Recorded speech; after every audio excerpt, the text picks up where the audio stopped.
今日係3月14號星期六嘅下晝，我嚟到中環呢個 IFC 旁邊呢個碼頭咧，究竟做乜嘢咧？就係睇一部新出嘅法拉利849 Testarossa。其實呢架車咧，我上2個月咧已經喺西班牙試咗啦。咁今日正式嚟到香港 launch。咁今日呢個 invitation 好特別嘅，佢冇話個 destination 喺邊度，個車喺邊度發表咧，其實我都唔知嘅。咁我等我問下其他行家先。喂，你哋知唔知道今日我哋個目的地去邊度啊？你知唔知？地唔知喎，但係就係知要上巴士咯。Okay. 巴士即係唔係船咩？碼頭喺度？唔係喎，好搞笑喎。好，咁上巴士咯，我哋。係咯。OK。原來咧，今日我哋係坐開篷嘅巴士啊！好浪漫啊，可以同 Daniel 一齊。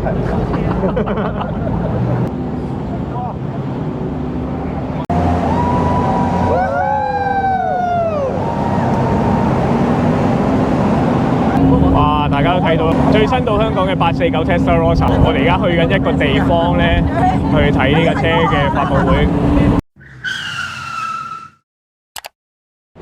好，咁啊，終於嚟到目的地啦，就係葵涌嘅 Backward Service Centre。Ladies and gentlemen, friends, Ferraristi, welcome and thank you for joining us for a very special presentation tonight.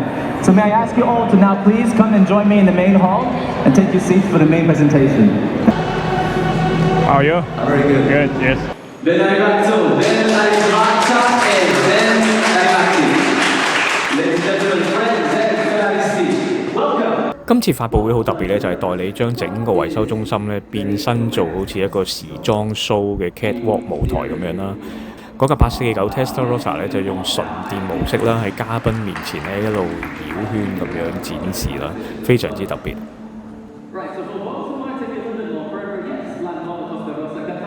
大家見到呢部咧就係我哋右軚版嘅849 Testarossa， 呢部車個定價出咗啦，879萬起啦。咁如果 Assetto Fiorano Package 咧，大概要980萬嘅。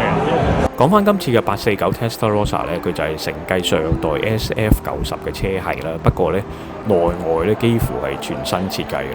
最具話題咧都係一個好創新嘅外形啦，咁啊廠就話一個靈感咧源自上世紀70年代嗰個 Sports Prototype 嘅賽車。咁其實現場睇呢架車係立體好多嘅，同埋係靚好多嘅，咁啊非常之有霸氣。呢架車沿用翻3.9公升 V8 Twin Turbo 引擎啦，咁就係不過引擎內部咧大幅更新嘅，引用咗好多 F80 嘅零件啦。佢另外仲有一個7.45嘅 kWh 鋰電啦，同埋3個摩打嘅，即係前續2個摩打，後續1個摩打啦。今次呢架車個綜合馬力咧有1050匹，咁啊相比上代增加咗50匹，咁啊配合埋佢所有嘅新一代嘅電子系統啦，佢嘅0至100加速咧2.25秒，純電 eDrive， 續航力有25個 km。今次到香港呢個示範車咧就加裝咗超過20項嘅附加配件啦，包括藍色 Alcantara 嘅車廂包裝啦。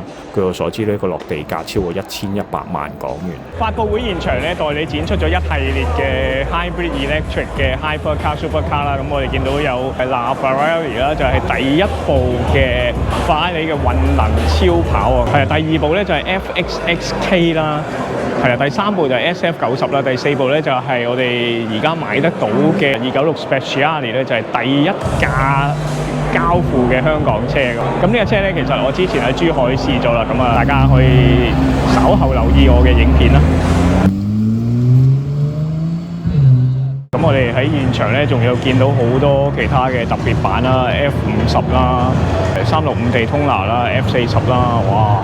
咁之前我同大家介紹過嗰部係250 GT Lusso 咧，今次就真係整好啦，架車終於整好晒，可以俾大家欣賞得到啦。咁呢架車咧，亦都係攞到嗰個 Ferrari 嘅卡式期嘅認證啦。咁呢架車咧，其實係啦，全世界右軚版係非常之少嘅呢個250 GT Lusso。